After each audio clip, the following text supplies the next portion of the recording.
নমস্কার, শ্রাবণ পাকশালাতে সবাইকে স্বাগত। আজকে আমি একটা নতুন ধরনের খাবার তৈরি করব। তা এটা নন বেঙ্গলিদেরই খাবার। তা আমার খুব ভালো লেগেছে খেয়ে, সেজন্যই আপনাদের কাছে শেয়ার করছি। তার জন্য আমার লাগছে মটরশুঁটি, গাজর, বিট, তিনটাকে আমি পেস্ট করে নিয়ে আলাদা আলাদা পেস্ট করে নিয়ে প্রত্যেকটাই হিং ফোড়ন, আদা, কাঁচা লঙ্কা ফোড়ন দিয়ে, কালো জিরে ফোড়ন দিয়ে আমি আলাদা সেপারেট করে মিক্স করে রেখেছি। লাগছে জিরে, লাগছে আটা। আপনারা আটা ময়দা মিশিয়েও করতে পারেন বা শুধু ময়দাতেও করতে পারেন। আমি আটা নিয়েছি। আর লাগছে জল। দিয়ে দিচ্ছি স্বাদ মতো লবণ, দিচ্ছি জিরে, দিয়ে ভালো করে মাখবো।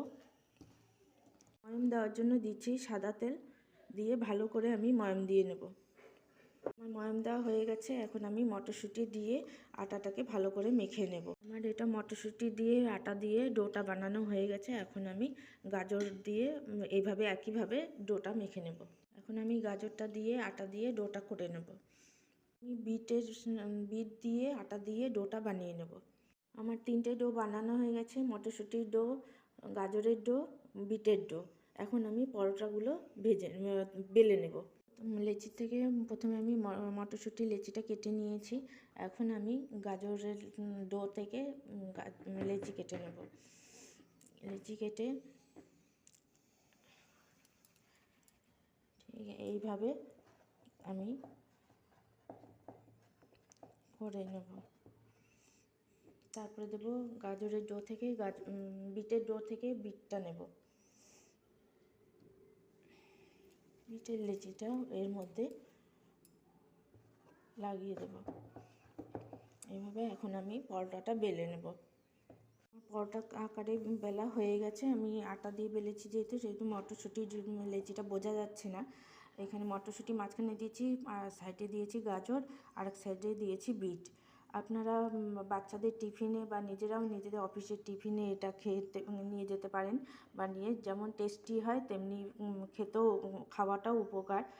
আপনারা বাড়িতে বানাবেন। বাড়িতে বানিয়ে যদি ভালো লেগে থাকে তাহলে আমি তাওয়াটা বসিয়ে দিয়েছি গরম হওয়ার জন্য। গরম হয়ে গেছে। আমি পরোটাটা দিয়ে দিলাম।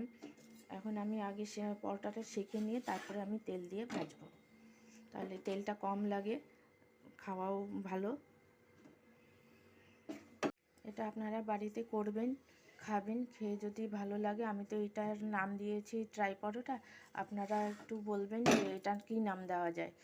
আর যদি ভালো লেগে থাকে তাহলে আমার চ্যানেলটিকে সাবস্ক্রাইব করবেন, লাইক করবেন, কমেন্ট করবেন এবং শেয়ার করে আমার পাশে থাকবেন। আমি এখন তেল দিয়ে পরোটাগুলো ভেজে নেব। আমার পরোটাটা ভাজা হয়ে গেছে। এখন আমি নামিয়ে সার্ভ করব। এটা দেখুন তিনটে কালার বোঝা যাচ্ছে। এখানে আমি মটরশুঁটি দিয়েছিলাম, এখানে এই দিকটা গাজর, এই দিকটা বিট। বাচ্চারা তো সাধারণত বিটটা খেতে চায় না। আপনারা যদি এইভাবে তৈরি করে দেন টিফিনে বা বিকালবেলা খাওয়ার হিসাবে, তাহলে ওরা ঠিক খাবে। আপনারা এটা বাড়িতে অবশ্যই করবেন।